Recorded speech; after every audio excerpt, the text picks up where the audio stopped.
le tuna chuan kan ma vel em mai kan party trong chuan kan leader kan somanga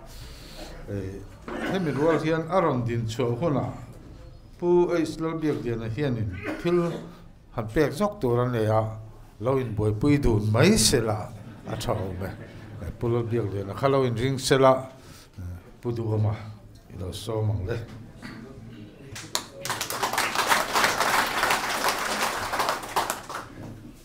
pulol biak le na kha khong e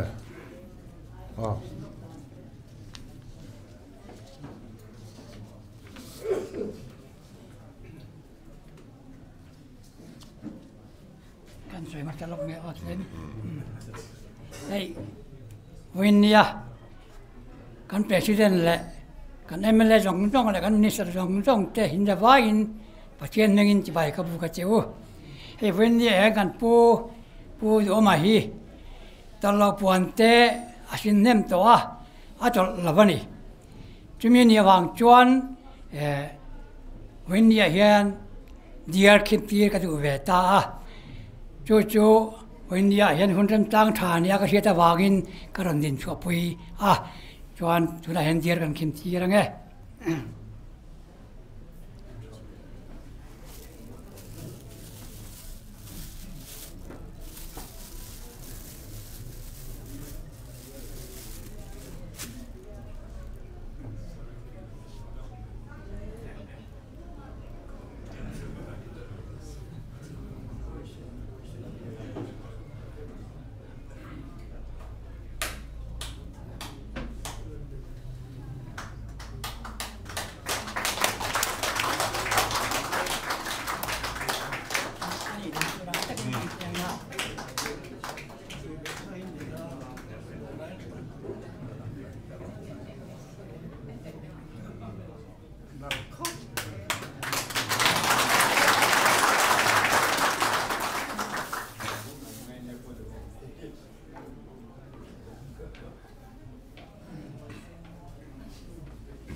le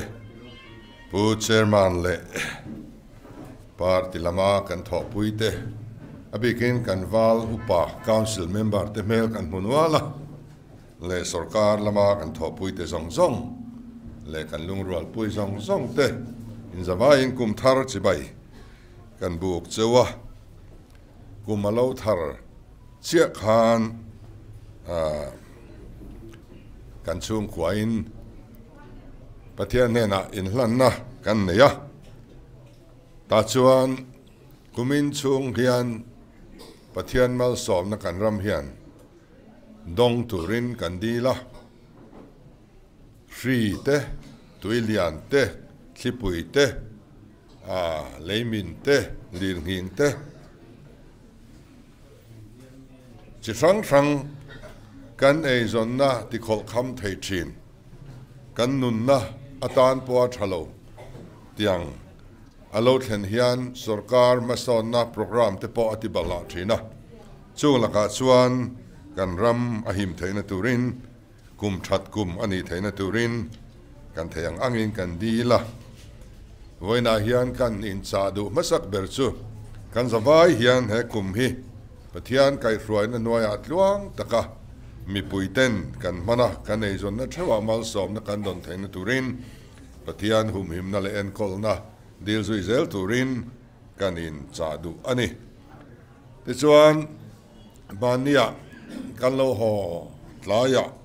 press conference nein kan sin report kan penual to khamituma kan pek lo voina ta na kan khek a oma chuchubul thannan han man kan du chumi ma le chuan bania kan soi silnual hemi Myanmar lamatra kan unaw ral tan local te chin chiana chungchang biometric identification kha tuna kan ti thar ani lova kan sarkar kalta khan alo bo zui to ma engema chen alo la to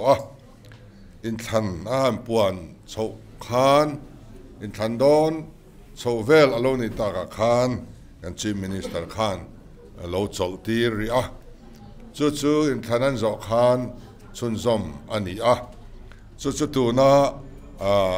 cái này kan sarkar nu thil thar ani lo sarkar basa malak na kan chun zom ani na lai kha kan soi fia duwa tu nai ro chuan hei hi kan ram chaw ni lo India ram pum puya introduce ani to Vawiin akal pui da nai ro chuan film khurzo ka kal puin a portal po midang portal te waman trom lo ran pa liaw liaw duan ni seng tin ngai ngam taka atrul chung kan zinga an che thene turin Home Minister Trangin assurance kan dong boka thamuang taka kanom ho thene tur kong te lo ko chho ta zela khalai te kan soi fia du loka tin kainin kan rilwa kan vei hi chu kan ram hi chim ral mekin a oma namdang kan pung na sat em maya Bangladeshi ho an lo lut renga kan thenom state ta an ni nan ron chwa chho zela kuta asama te West Bengal te citizenship te an ron nei sau sawa ti chuan kan rama ail pinwaya an ron lut na sa em ani hei hi kaini chuan kan ve em ma chu wang chuan emi te big fum fe taka kan kalpuya kan sin sia thein turin Prime Minister nena hei kan han soi puya rot namumal takinan siam ru atia atrula ni chuan biometric identification thlenga ti min phal saka tuna hian etiang lampang ti thiam ho an lo om hlau maya hemi electronic lam thila hian ka lo sang ve to khop mai mi zo te ni mina minon mu hlau maya chu chuanin mumal taka kalpui thei tur hetia mobile la an kut zuk me tira eng ting nia lo lut ngeng tika ho tur nge ti khian nga zung zung thei tur kha an lo siam thiam reng maya chumi te chu ruai lang te kan ti me ka kha kan tuini duani ti chuan kan soi tum tak zok chu Union Ministry of Road Transport and Highways punitin Gadkar nia kanin mu chung chang ania ani hi sarkar na kan han lak nu reilo te chung hian dio letter te kanin thon ton to min ron nor navia wa alomom katia kan rama kong lai chung changa na kan tho chiat dan te kan tho muan dan te sum kan man sak lo dan te chunga chuan siakin min ron nor na ka dong nual mana chuan kan hanin mu po khan alom lo thu min hril ma support ani kan performance chung changa alungoi tok lo le thatok ati lo thu kha min han hril deuh mal mala chuan sarkar ma samingin thupa ka choya ngaidam kadile ei min pom sakro kaini ro chu sarkar thar kan nia idwang tak hian na thokan tuma min en thang che kan achievement ilo en don nia kum khat hun min pero katiani kum khat hun chung hian sarkar thar hian engang nge na atho ataka khiat tir chakan tuma ka tiam che ni chuwang chuan tuna kan pending proposal kan project pending make sum kan lamu tur min friend sak ang chi zong zong te hi achan lewang anen hian awm ngoi ngoi in thil ti hi kan pom ani amaro chu thatharin engkim ti kan tuma chuwang chuan enga te po hian na kan tho chak theina turin kan mamo zwal hi chu min han chua sak ve theilang chuan thra ka ti khop mai ka ti ya ti chuan kan in mu tu ka sanction aron ti chuak nga la hei hi Aizol Eastern Bypass sarkar masaina lo ruang man to kha ania tuna hian department rang kan minister rang te hian project thar le malana thar engma anlakal pui thei tak tak lova financial year top lama kan oma ning noi kan ro chunga nia ama ro chu kan department rang hian sarkar masa malak na laklo chuzom chu kan na alan tlang puya heng hi then khat hi chu siam that leite to lo lạc lô to sĩ hắn ti top đó nên là cô ta mình khi ngang ti kan lau sĩ na che sĩ trul vắc sĩ lâu tê chung chu kan mai mi chinga ni no mai te se hi chu kan han tia ti chuan thren khat hi chu angai na nga ngom lo ve kan tia secretary frank mani khan joint meeting nei te u hanen fia te u kan tia chu mi meeting in nei tu ka sin dona wangin chief minister Charles Latu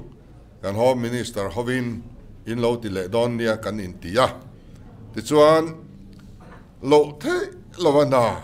kan chun zom tur a hi a oma chun zom tlak ni vak lo kan ngai pho kan chun zom lo thei lo chung chu a oma ta chuan kan sel thei ho zong nia an riat chu kan home minister Vawiin an lo clear fel ti tia kan ne na ron thleng lo dewa khami zonga sumanda kha lebarul nan man kan tumani ve thungana chu kan ti thei chuan kan ko enge mo chen azang hok donin kan ria alai ruwa man na kha kan han kal pui me ka thil tam tak ruwa man na thatak tak sarkar ma sain alo siama thil tha ani phot chuan thin ring na tel ho lovin eng hi kan bo zui don ani kan ti a chung zing ami chu tuna ka soi hiani a ai zo ka pui chung traffic tot zia kan ria emi ati ziam thena tur hian khothang lama tanga ai zol pal tanga khochak lam zong chim lam te pon infekang chu kal turin ai zol ka pui an pal tlang kherlo dan tur tin khilam panga tanga khochak te marte chim te khanga tanga khothang lama liam thaturina ai zol ka pui chung anon pal kherlova a hel na kong pui siam tur ania chu khothang lama oma khochak lama omboka tuna ka soi tur hai chu aizol eastern bypass khochak lama aizol ka pui hel na tur ania hei national highway number 6 anti tak tun ma national highway songale palina anti chinakha ania tuna chuan number 6 anti to hei sai rang le selling in kara shortcut siamnatan ani chu NHIDCL kaltlanga thotura raman ania EPC sistema siam tur ania hei kan policia khan EPC system kan mangang ti kha oma engineering procurement and construction tinania EPC nuaya na thore rang chu ahuna zolo thailo ania hun po sei athiang lova revised estimate athiang lova ten anna kha achiatin kumtam tak chu mo an phurzuya a repair khan a maintenance khan chu tiang chu ka khiat swalo chuan tun hi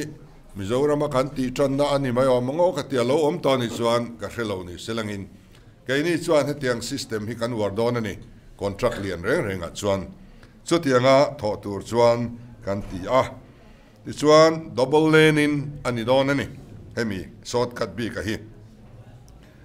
ta chuan sai rang le si mui kumi si mui atanga apen na a kong peng pui atang kwan 4 lane top na chia a khwanin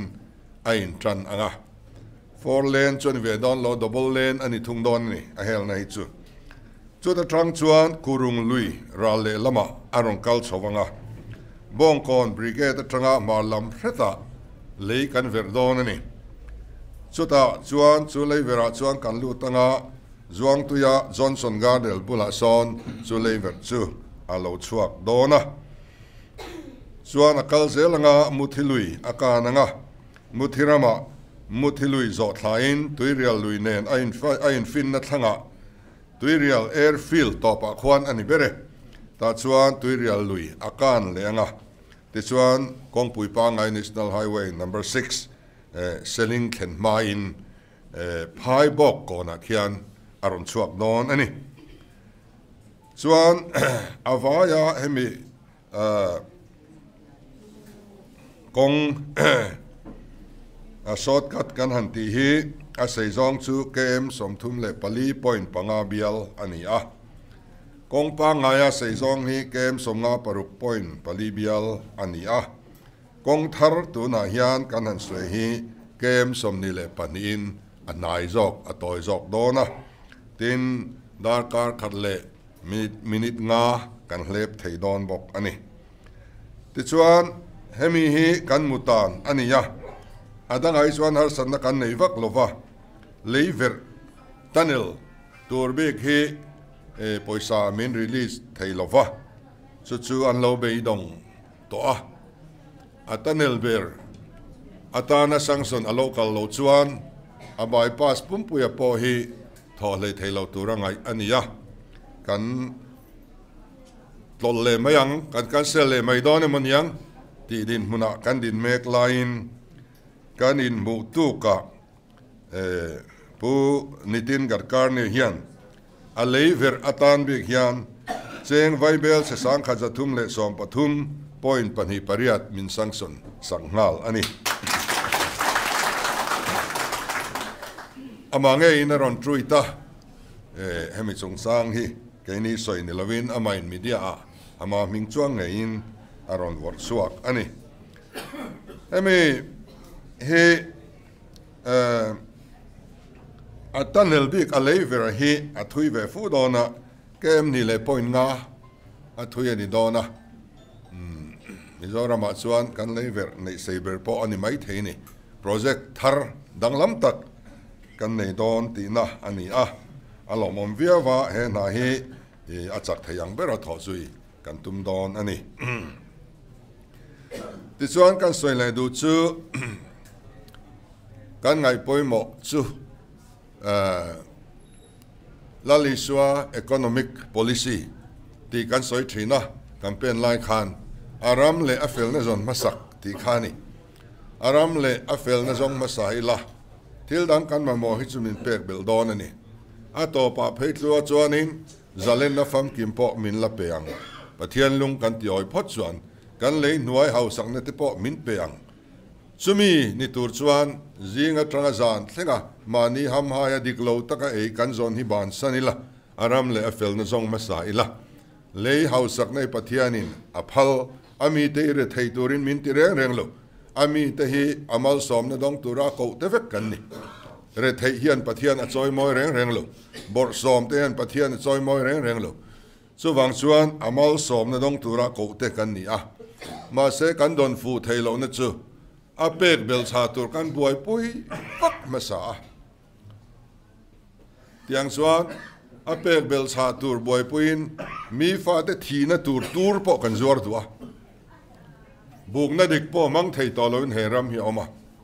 sumia tang chuan kan kir le aram le afel na kan zon hi angaya chu aram le afel na lali swa economic program le changna ni lovin thil ti thein an heng lovin ka tharau zo kin le kan tia hi thil tlang tur thil pakhat ania kha kanin nga na khan kanin nga angai tran don chau ani tun trum delhi kan hansina te po thil dil tura sin kan ni lawa in melrian na tran ei turin kan kala besaya in an lo in hong kalome me mani private secretary pakhat chia ka hruaya amuna kan CS omlai alonia kan resident commissioner 10 min troi om boka minang chuan min troi om ve thianga prime minister le home minister chuan 1-1 ani turani ti kha ani tlat maya Nagaland deputy chief minister khan min troi ve rorem chuan atia chu kan zota PMO kha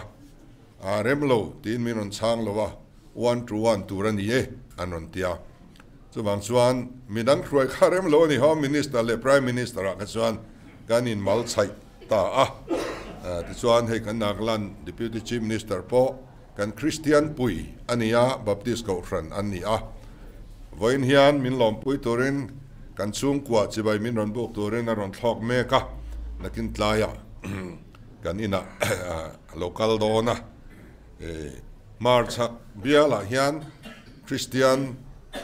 mozat kan oma Christian chief minister te Christian minister te po kanom ve nil niala kan tho ho angaya kan tran tlan ho angaya ani hian prime minister mule huna chuan katel verem lerem lo ron zor rote ka zo saka pumadia chuan ron shwai ro idu chuan I cabinet meeting star zong por ron shwai ro atia azing thayang berin mu kan tum don nia ati ke nge a thakhatte Prime Minister mutur hian punan lo mang thina thalea ka local le dona ta chuan project karon keng to don special package te po karon keng ve to don nia katia local ro azing thayang berin kai mu don nia ti maya eng zong hi enga tinge mi te hi kan laka anloin hon em aram le fel na kan zon masakra ani chu kan kalpui zel tu rahi ani mi thinlung a hong zelang ta delhi chakna le sumle pa ya keini chu in ngatur kan ni lo chakna lo thilti thena ni lo tharau zo ka in ngatur kan ni so ti rual chuan tharau zo khian leilal ram hausakna te man ruwa mang thina ni entinan ai kupta chuan ai kupta hausakna khang mang turin ami te chan chuan turin Josepha chu pathianin a choi sanga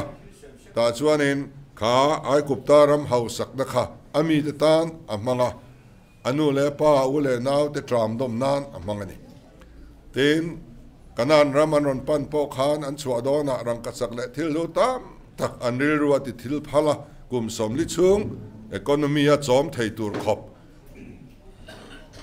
ai kupta mi te hausakna an ron pai pon chho ani kha chu ami te man atan hian ring lo mi te hausakna pathian in phalthin Zerubbabel na temple an sakle don khan ta Nehemiah na kul an siam that don te po khan khang zong kanen chuan Babylon lalram Babylon bazet kha ami te tan apevek ani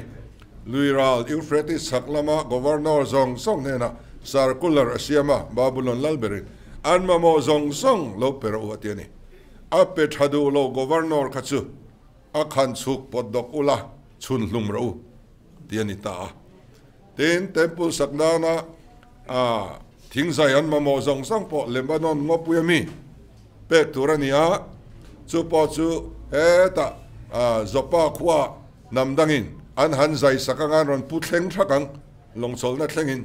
ati zelani chutiang khop chuan ramdang hausakna sarkar ro pui khati hulai sarkar ro pui berte budget trom thein pathian inami te alosiama chu chia chu changnan lo thilti thainen lo katharau zo kin leti ataka kan mu kha anitani chu Zerubbabel khan chiang takin kan muwa kha chia kha kan din na lungpuya mangin bulkan hantran cho ania chuwang chuan Delhi hausakna te India ram hausakna te po pathianin min pe ni in alanga min la pe zel don ni point alanga amar kanin ngan zok chu aram le afelna khan ani zel don ti lai hi kan thei ngil lo kadu leni tin kan thalai te tan hian zoram khovel thara bung thar kanin lupui thei don nin ka ria mi in min ngai sak mai min ngai ven em maya kan ram ne na in thun zom na nei duin anin se burani makkati chu Calcutta Chamber of Commerce kumza somni vel zeta upa in lompui na min lo siam saka kan rama thilti du vek mai an lo ni baka khamin nuwa thingpui kan hanin na khanin thingpui kanina chanchin bumi then khat security tena andan zo manglo ron huang tau luin thilmin lo zot sek nen kulaya ram temple sak khingin ka ngai dan rin zot chang du lo te khan lo nam kianga ti chuanin le lama thala group le mi malen mi la pui vekan du boxia boy thak ko me thalak thianin khoya po Vawiin po kan lo airport ani se chu ti bok vai le khan lo wara khamikara khan sarkar sang ai o te khan minron mu antuma aroi no ve to tot maya kan don son thai chin ka chu Sweden embassy te Australia embassy te an ni maya adang khatu te nga ni po kha to lo engzan nge local po kha to lo in biak po kan in bemu mal lo don son po ka dong song mu mal lo ren a thei to lo beng cheng ne ni thalak pui ne elai zo na lo kal sek nen kan ti noi noya enga tinge foreign ram sarkar foreign ram ho hian khati taka min muan ron dua an palai te a min ron chi bai ti trok ti ka he thiam phalo ni enge mo ti tak ngai hian min ngai ni chu wang chuan hemi aram le fel na kan zon na ra kal ze la hian heng ho hi min pek bel turan ni don hi akatia kan thalai te dan hianin kong ai hong don ni chu wang kan thalai te eng pol nge eng party nge ni hi kan en don lo re nga ka ni chuan mi pui sarkar kan ni a na thok ro project ngai tu ro entrepreneurship skill development a ti thei ti du lo zong ro lo da bro kong ai hong na sa don ni kan ram i siam tlang u elai kan han holding policy ne kan trong tlang central policy om sa conversion sin kan kalpui bokanga tiang chuanin thil hi akal dona ma ro chu kan rama project eng moran ti du an tam khop maya anazong khu kan nar tur ani lo tun truma po as anazong asira ronin ze tum anuma pakhat ma ka kom du lo chung chuanin in rama chumi project kan rong tiang sum kan hai chokang eng ma mizoram sarkar se na ngai long kai manin kan ron tiang an tia ma se poisa siam duan ni heng ho hi tin ko ta central atanga khatiang anon nu chu point hau chin an nei chan vo an in siam ti ka hriani chu tu te de mo an lo hai chu thin kha ni hei kan ram ta na thalo hemi te thanga hian kan ok ve tur ni lo chu wan kan entrepreneur te zong song po company rin tla mirin tla chumi te nen chuan in collaborate dan zong ula kan lo puyang chunga ti chuan in kong na sa takin tu na hian ain hong don ni in alanga ei ni za chung program kan ne ya kan ni za chung program hi kan minister ten tihlawhtling an nga hle to ani ten kan ni za chunga kan tel ngam lo kan minister ten ti to le ti mek engem bosa an nei boka khang zong zong kha chief minister office a khian a monitoring committee a oma a cell secretary to chief minister ki chairman ania so that's one department tinin kan 100 days a ma in lak na in on report nga 100 days till lo 100 days chung in achievement kha kan minister ten in on thelut bokanga helaya party office a hian pu chairman kan minister ten an achievement hi soidu anron nei chuan soitir na hun lo pesa usaula a thain karinga hei kanadi minister po Taiwana ajin chaudona eta hian project pakhat boy pui kan neya atrula ni chuan agreement ron sign pui ngal mai ro tin thu nei na kan in pe ni tiang chuan ma kan la anga khovel hi kan dai dar ve to don in khovela kan in expose ve to don mi zo te hi chu mi ri ru chu kan put anga ya ti chuan kan soile du chu in ren ei hi kan kalpui me ka chief minister office a chuan le khapuan le lamziak to laziak lo kha kan mang vek to ni lo ti ve vek to ren ka du chawa in ren angai kan minister le kan advisor to cm kan hanti te heng te po an facility a chan ven kan chok vek ani an mani office a clerk te pion te khatiang om tur zat sarkarina ada zat khachu kanwa titlem thiang lo angai an chomangai ko termina santia an mani na an appoint thei khang ang chia ka khai ro chu achan vein kan re thak sak veka kan advisor to chief minister zong zong po hi tu ma le lu ka thilti anom lo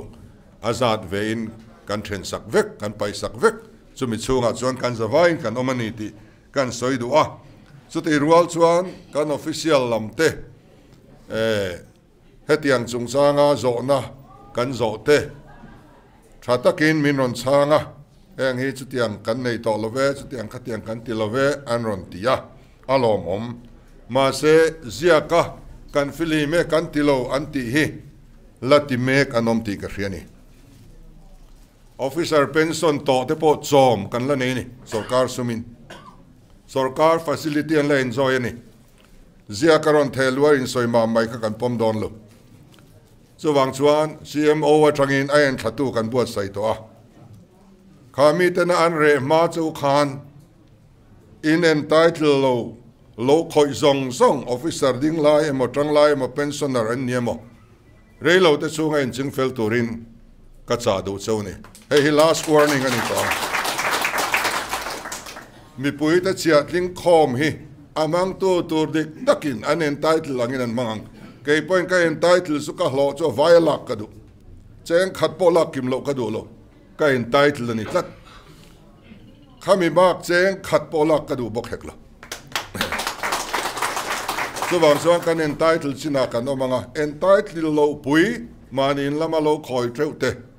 mani in sa lo te mani huan lama lo chor te eng engemo kha mi pui za lo na ni mi pui te chia tling khom aman lo na tura man corruption ani wangin zia ka report pe ka in soi ma mai the ani don lo ain thatu kan siam chu ani wangin elaya hian rilnon ngai lo wa ma nia ma lo la turin kan in cha non le doa ten mi pui te be se na nga na kan nia kan campaign line mi pui ten be se takin an vote min pe a bial som pathuma ero chuan an du thanna mang theilovin ZPM policy du reng chung si in last minute kan ti thil sum thil ti theina wangin bial som pathuma ero chuan mi pui tam zokin an zalen nan mang theilo ti kan ria poi kan ti leni ram hian ma son po le ram tra sarkar tra din hi a oldon te chianga mi pui ma kan son lo na pianga sum le pain kong ro su na pianga ram siam that a har don ti hi tun in than result hian min thil chiang em ni chu wang tak chuang khang bial som pathum te kha adang ho bial som ni pasari ruala an thin lung le ngai tuan an man ve theini tura kan dom khan po ngai don min vor lo tu an nia i ngai sak lawang kan ti theilo kan ngai sak le zual te po an ngai ma don ani ti kan riat ka duwa ti chuan khati la kan laga be seina ngatu zong song te khan voina hian sarkar na kan han chel nu a hian kan chunga be seina an langat zui zela mi pui po kan hlim hle ni in alanga kan thla po amuang ni in alang ei hian chona le mo phun na satak mai kan sarkar lama thok le party lama thok zong song a hian kan ko wa hian ngain a oma he mi pui de be seina hi kan phak lawang kan thlin lawang ti a lo me mani so wangin thei top kan chuanga moi takin en kim kan tianga party lam mi pui te po khel fu nilawin khel dik tum tura kan in zirtir na kha ruling party tha kanom na unit le block theu te bial theu te kong di ka mi pui ruai tu tur ma tong tu tur kan ni therengin kan kowa engemo alo tlu ve a na tho tur te po alo om ve ang chunga te po chuan dik taka na thoka mi ten ton tlang ni turin kan in cha non le do a kan party mi pui te kan minister le MLA te kan poimo le zual kumin chowa hian thei top I chuang u chuan top na bera chuan opposition party te chona thiang limin ka chau du a kumnga aral le huna ZPM sarkar let thathei tur khopin ronin buat sai ro se amaro chu thil thati konga kanin tlan siak angai to dona tona tang chuan atu party point an kalphung lui ang hi chuan min ne ngai to lowang ti ka chiang so wang chuan min ne anduani chuan kalphung tharin ron kalve sela thil thatia min on el sela mi ten kai ni ai thajok don an hriat chuanin an thling mayang thadon chuang lo an ngai chuanin an tan chan som chuang lowang so wang suan ZPM ministry loading hian kan ram politika bung thar akaya a thazonga in elnai ron ring chuak se kan duani party dang zong zong po siam tha selangin in enlet vek ilangin mana ko khana protestant alopianga protestant lopiang chuan roman katholika reformation na sa takathenani khatiang chia khan mizorama kalphung thar keng tu ten sarkar na kan hanchel na hian kalphung luya kalthin party zong zong po beng har selangin tu po lo sarkar sela he system tha kalsan tolova tu sarkar na noya po kalphung dika kan ram akal len theina tur lo ni seng kan du'a chutiang zonga in el na thiang hlim min nei pui tur chuan kan opposition party zong zong te po kan sa bok ani e kalome